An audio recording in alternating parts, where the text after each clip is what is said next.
सम्मान सबका करें, यह आपके संस्कार हैं, लेकिन अपने आत्मसम्मान का ध्यान रखना आपका अधिकार है।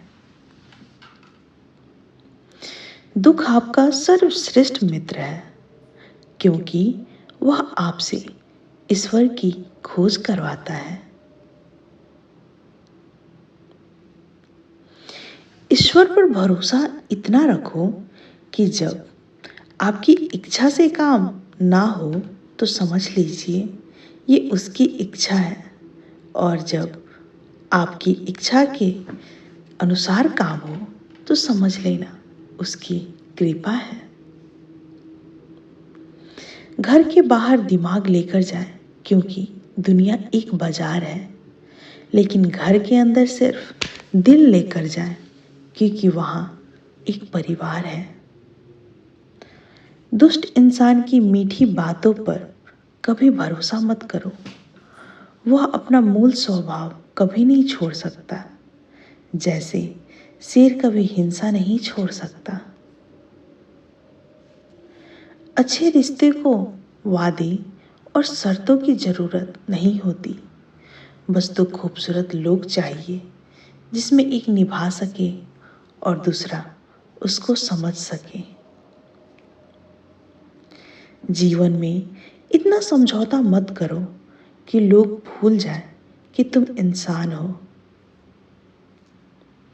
विश्वास वो शक्ति है जिससे उजड़ी हुई दुनिया में भी प्रकाश फैलाया जा सकता है।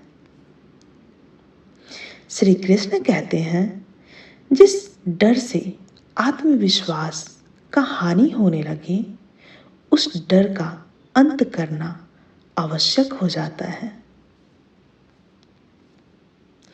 बड़ों से बात करने का ढंग आपकी तमीज बताता है, और छोटों से बात करने का ढंग आपकी परवरिश बताती है। श्री कृष्ण कहते हैं कि यदि आप वास्तव में खुश रहना चाहते हैं तो अकेलेपन का आनंद लेना सीख लो।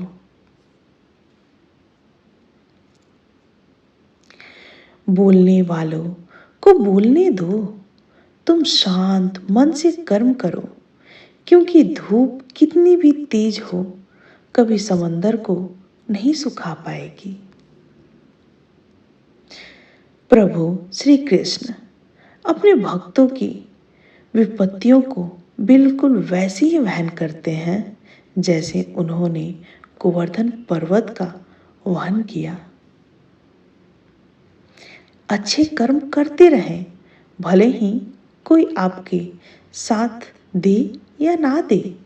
याद रखिए, सूर्य तब भी उगता है जब लाखों लोग सो रहे होते हैं।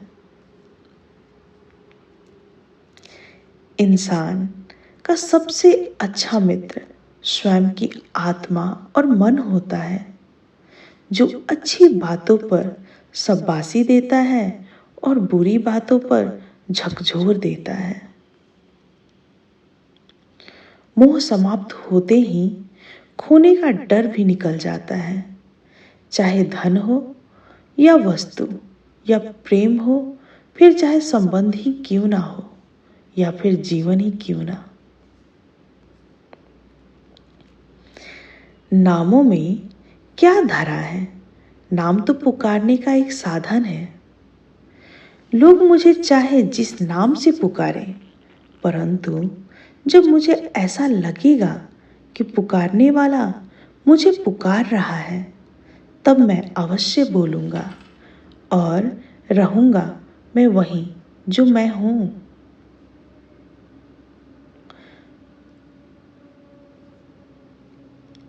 गीता के अनुसार जिंदगी में हम कितने सही हैं और कितने गलत, यह केवल दो लोग जानते हैं, एक परमात्मा और दूसरी हमारी अंतरात्मा।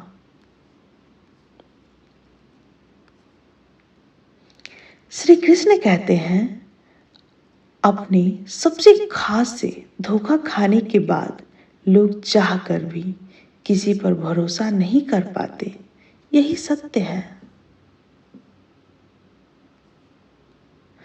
जिन्होंने आपके साथ बुरा किया उनको माफ करके, और जिनका आपने बुरा किया उनसे माफी मांग के मुक्ति पाई जा सकती है।